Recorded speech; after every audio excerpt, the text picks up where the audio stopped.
Carl and Damon here from Brrraains A Head-Banging Life, gbhblofficial for short. And it's They Made What into a Movie, as we're going to touch upon a short one. Because there are plenty of these sort of short ones that exist out there. These sort of, not so much adaptions, but like movies, short web series that kind of got put on and to coincide with game releases or just to promote them and stuff like that. Oh, see, I thought it was fan-made. Oh, no. Okay, so it's actually an official... It is. It comes from Oddworld Inhabitants, the actual people. We are, of course, talking about Abes Exoddus, the movie, although that title is misleading, because you might think, oh my god, they made a movie of Abes Exoddus. That's so weird. How? Yeah, how? Why? Why Exodus specifically when compared to, say, Odyssey and so on, that kind of thing. But it is a short film adaptation of the game Abes Exoddus, consisting of modified cutscenes from the game, but also with additional footage made specifically for the film. That's why we decided to cover it in this series. It is our December episode. As much as we'd have loved to do a Christmas one, we struggled to find Animal Crossing last year. And we used Animal Crossing because Animal Crossing ended in the winter period. And we were like, well, that works. Yep. But yeah, finding a Christmas-themed one, it just doesn't exist. Pretty much, unless they start making any new ones, we're pretty much out of them. Well, yeah, I don't expect, like, well, because if it's an adaptation of a game, you would need a Christmas game. Yeah. So, I mean, it doesn't work. Nope. So, you know, we figured this would be a nice, short, easy one to kind of do in December.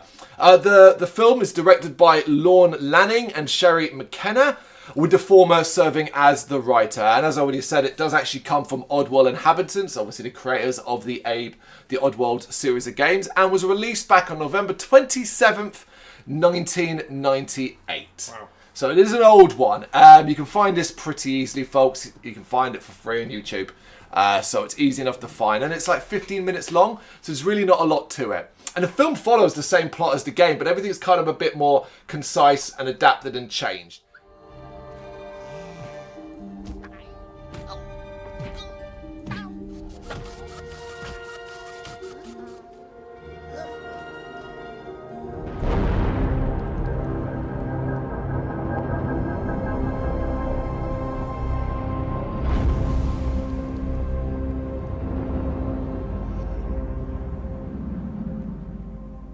So here's the thing, I don't remember Abes Exoddus well. I know I played it back in the day on the PS1. I know I did because I was obsessed with those games. I loved them, I really, really did. Definitely. But I don't remember it as well as I do Odyssey. Mm-hmm. That's a simple fact. However, watching this and having the story brought back to me, it kind of made me realise, oh, I remember more about this than I thought. Yeah, me too. I was watching. I was literally, before they were saying the names, I was like, "Yep, I know the place. I know the names of the creatures." Yep. And it was really, really nostalgic moment. You know, I would love if they like remade these games on like the Xbox. I think. They did. Did they? Yeah. What? Not Exodus. Odyssey got remade a few years ago. On the Xbox. Seriously? Yeah. Oh man, I've been missing out. I've got to try and find it. Yes, Oddworld Abes Odyssey was remade a few years ago and is available on all major consoles. Cool. No word about Exodus as far as I'm aware. I don't think that. I know it's not been made, but I don't know if it's ever been already Odyssey, the remake. It was called Abe New and Tasty. It's called New and Tasty. Okay, cool. That was it. But yeah, it's a remake of Abe's Odyssey. So do check that one out. Yeah, definitely. I love it when he doesn't know something, he finds out. I can't wait now because it's one of those games which is always stuck in my head. I've got them on a PS1, both games. Of course. You know, so. Well, now you get to do it again, but with enhanced graphics, remade from the ground up with achievements. So have fun. Cool. Look forward to you trying to get all the achievement in that for all the Dockins. Oh God, we'll save them all, yeah? I'm pretty sure there is something like that in there. There must be. Okay, so this film, we begin with a Mudokon newscaster talking about the Necrom mine being closed after Abe's journey through the mine. So referencing stuff from the game. That's basically how this is done. We kind of have a Mudokon newscaster telling the story of Abe's journey, and then we transition to game cutscenes that are either cut up and snipped because of detail they didn't want to include in this film, and you basically get the Exodus story. He talks about Abe's accusation that the Gluckins have been doing suspect stuff to make Soulstrom brew, and then reveals they have tape proof. I did laugh, VHS tape proof, because it is 1998. Although, mind you, DVDs were there and they were in fashion. Yep. But yeah, it's a Mudokon, and you can't imagine that, of course, you nerdy little weirdos would have VHSs. We're reporting to you live outside of Necrom Mines. We can't get any closer to the cemetery-turned-mining facility, as it has been closed off to all non-Gluckin personnel. This is the reported site where Abe, Gluckin enemy number 1, claimed that the Gluckin-run corporation Soulstorm Brewery is using some highly controversial ingredients in their massively successful line of Soulstorm Brew Entertainment beverages. This story first began when we started receiving these tapes. Now remember, you saw it here first. Here it is, the Bones Brew Connection. So this is the first transition as we go to game cutscenes and the story of Necrom, where Abe talks about discovering the Gluckins that have been stealing the bones of the dead Mudokons. We see reminded of the blind Mudokons that are used as slaves. See, that was an element I'd forgotten. Yeah. That in Abe's Exoddus, an extra level of difficulty was that there were Mudokons that were blind. Yeah, just having to wait. Yeah, you had to be a lot more on the ball and garden to leading them. So, of course, Abe travelled to the mine with several of his friends, and en route, a passing train drops a bone, convincing them that they were at least closer to the mine. When they arrived, they made their way into the mine and through it, where they found a vending machine containing a new Gluckin product known as Soulstorm Brew. They're all so thirsty that they're desperate for this drink. They've been travelling for so long. And, Abe, at this point, he has good reason to, but really doesn't trust the Gluckins. So he sees that and is like, well, no, man, we've already been through this. Don't drink it. It's going to be dangerous. And, of course, he's right. Abe does try to talk him out of drinking it, but they drink and they drink and they drink and they drink. So basically, it's got this incredible addictive quality. Until they all get sick. But they still want more. Even though they're sick, they're still desperate for more. And to say quickly, the voice actors are really, really good. Of all characters. Yeah, it's that nostalgia trip as well, hearing Abe's voice again, and just like, it's always been, it's unusual, it's a little bit weird, but it's nice as well to hear variation, because you get more Mudokons in a group rather than just Abe. Yeah. Yeah, for sure. Abe ends up looking at a bottle and sees that the main ingredient in the brew is Mudokon bones. Lots of it. Then they got all sick looking, but they still wanted more. That's when I figured this whole thing out. Brew is made from our bones. This is bad. What do I do now? And so basically that's the big shock moment. Oh, they're doing something here. So the first one it was meat, this one it's about bones and grinded up and into the drink. But there is a secret ingredient that it doesn't reveal here. It reveals it a little bit later on. And he also then discovers that in a classic kind of comedy moment, because remember the game is a dark sense of humour. Yep. Abe makes the discovery that leading blind Mudokons is going to be a lot harder than it seems. It's kind of just like, hey, come over here. And the guy just walks off a cliff. He's like, oh yeah, I forgot. Yes, he's blind. That is a problem. Okay, follow me. Okay. But... But he's then spotted by a flying Slig and chased as that Slig. Slig's always the funniest thing, isn't it? He sees a promotion in his future if he gets Abe. But Slig's that he... Sick him. Yeah, boy. Yeah, it's all of that. Yep, absolutely. Get him. Get him. You immediately hear the tones in your head if you know these games from your youth, because old world games, at least the first two, were from our youth. I can't stress that enough. Abe escapes the mines and ends up in the jungles of Necrom. Here the newscaster continues to bridge the story gap, because obviously there's no gameplay here. You're not seeing game, you're only getting the cutscene. So to bridge the gap, the newscaster comes along and describes the moment Abe meets the three Mudokon spirits who ask him to shut down the Soulstorm Brewery. That's a part I did not remember from the game at all. I remember briefly, it's like a weird temple or something like that, and they appear like three stones and stuff like that. Right. Oh, right, okay. Yeah, it's like a weird temple, and then you go inside, there's three stones, and then... I remember the jungle levels. Yeah. Okay, alright, cool. Glad you remember more than I did. We then see the Gluckins and how they use the brew, and it's just really incredibly clever. They give it to Mudokons for free. Once they're addicted to it, they offer them free brews, provided they work for them. And obviously the Mudokons not only being quite passive, but also now addicted to the drink, happily and readily agree to do this. And it's evil, it's very much the Gluckins, it's also capitalism. Yeah. Come on up. No, and improve. Well, what is it? Don't think. Drink. Ah, come on. Do it. Okay.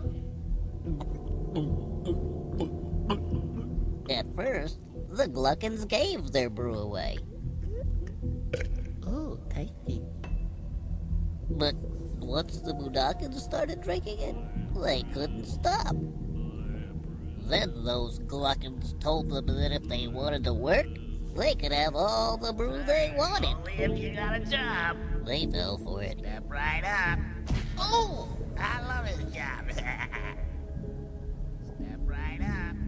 So now, the weirdos want me to destroy the brewery, but I gotta save the Budakins there. And that's always a funny thing about your Abe games, of how the Gluckins are like, yeah, we want to do this and do these evil things so we can sell. You know, it's like still all about making money. Of course, Why? yeah. Why? Very, It's so weird. Very politics, I think. Yeah, oh yeah, there's incredible politics. You Yeah. see this in this when we get interviews on the news channel as well, where they're trying to defend. And I remember that a lot in the game as well, where Yeah. they'd come on TV and be like, no, that's not true, and this is what we're doing, and so on. Yeah, making Abe out to be like he's a liar. A terrorist. Yeah, Terrorist, exactly that. So basically the goal is destroy the brewery and save the Mudokins, which is, of course, the point of the game. We then get a special bulletin from a Slig that defends the Gluckins and claims that Abe is a terrorist. He's basically just reading off a hymn sheet as well. The Gluckin heads then offer rewards for Abe and insist that everything is okay, even while everything's collapsing around them. So they're doing that old politician thing. You know, the room's on fire. This is totally fine. Yep. That situation. It's like the UK right now. Abe infiltrates the brewery and finds out he can take out the entire factory with the boiler. So we're kind of speeding to kind of the finale of the film and game here. He also now discovers the secret ingredient to Soulstorm is Mudokin tears. So Mudokins are tortured till they cry, and that tears are collected and added to the Soulstorm brew to give it an addictive taste, which might explain why it's addictive to Mudokins. Yeah, it's like, okay. I always wondered, did they struggle after this level of story to kind of come up with a new way? Now, obviously, there are Oddworld games that came after, but they were always a little bit different. Not quite like this. A lot of them were 3D. There was, I can't remember what they were called, but there was a number of different versions, and not in the sort of Oddworld Abes Exoddus, Abes Odyssey way of doing things. So Abe ends up taking out the 3-head Gluckin officials. I remember that part of the game. That's effectively a goal, making your way through the brewery until you eventually basically deal with... They're not bosses per se, because it's not like a boss fight, but you had to do something normally quite complex to get to them. Yep. And of course he blows up brewery. The newscaster reports on how Abe has been trying to rehab the Mudokins' addiction to the brew. That is so funny. Yep. That scene where, you know, they're trying to build things and they're all blind still, so hammering fingers and everything like that is funny as hell. But Abe's whereabouts are unknown. Since then, a wonderful recovery program has been built for those infected with brew. Ah. Oh, that gotta hurt. You'll be fine. It'll all work out. See, it's all feeling better. Hello, my name is Elf. Hi, Elf. I had my first brew when I was with Abe in the desert. Wow. They were taking things one step at a time. Can I share now? No, just shut up. Unknown still is Abe's whereabouts since the demise of Soulstorm. Until we see that he's been captured by the Gluckins and they're extracting his tears to make a drink. It turns out, though, that the new drink, based off his tears, are bitter and not tasty, and that's kind of how it ends. That's one of the endings that you can get in Exodus, depending upon how you played throughout the game. Yeah, it's like if you save like all the Mudokins, you get a really good ending. Yep. Or a bad ending. And Yep. stuff, yeah. Yeah, I think this is also the ending where he actually dies. Like, he dies at the end of this ending, like, because he's being tortured and all that. And it did intrigue me that they chose that ending, because they cut that part where he dies. Yeah. But to go with the whole captured and tears thing, trying to make a new drink, I thought was quite interesting as a choice to do for this this short, as it were. Yep. But really, there is not a lot to it. It is about 15 minutes long and just runs you through the Abes Exoddus story. Pop it up!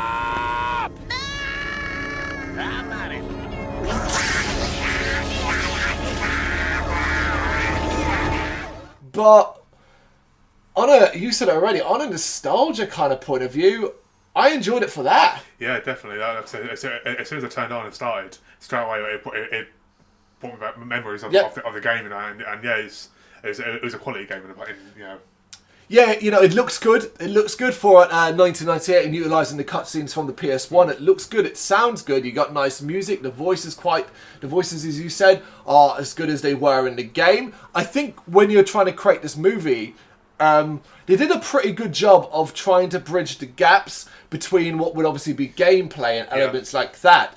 I do think it's a little messy at the end where they basically just go, all right, well, he got to the end of the brewery and blew it up. Yeah, pretty much. And it's like, there probably were a few bits you could have included in here and there and stuff like that. Maybe a bit more talking with the newscast, and maybe a few more interviews where it's kind of like after the fact and you're interviewing sort of characters, not in the game or whatever, but like about the events and what their perspective was. Yeah, it's kind of like they ran out of ideas for the short film and just watch now. And this is get to the end. Get to the end. But it is entertaining, and it's an easy 15 minutes to watch. There's really not a lot else we can really say about it. It was these sort of ones were always going to be unique watch in this series, because obviously normally we do full length and we're going over an hour talking about it and stuff like that. And I was conscious that, well, if we're doing a 15-minute video and if we talked every minute through, we'd end up with about 15 to 20 minutes. Yep. That's as much as we're going to be able to do, because there's no deeper analysis here. No. It's not necessary watching. It's not something I would urge you to go out and see.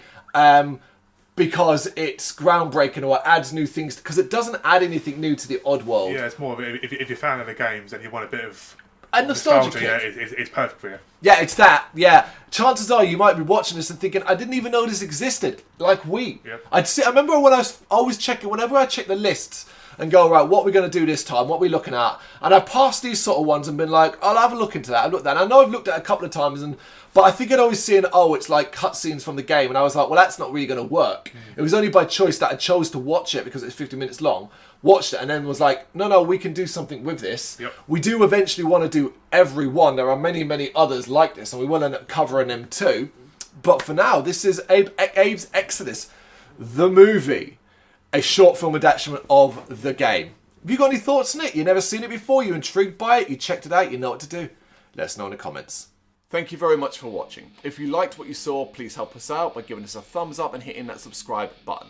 If you really liked what you saw, consider donating to keep the website and channel running by buying us a coffee via our coffee page or picking up some merch from our Big Cartel store. You can check us out on gbhbl.com as well as via our social media, Facebook, Instagram and Twitter, as well as listen to our interviews via SoundCloud, Apple Music and Spotify. Just search for GBHBL. Games, horror and heavy metal. What else is life for?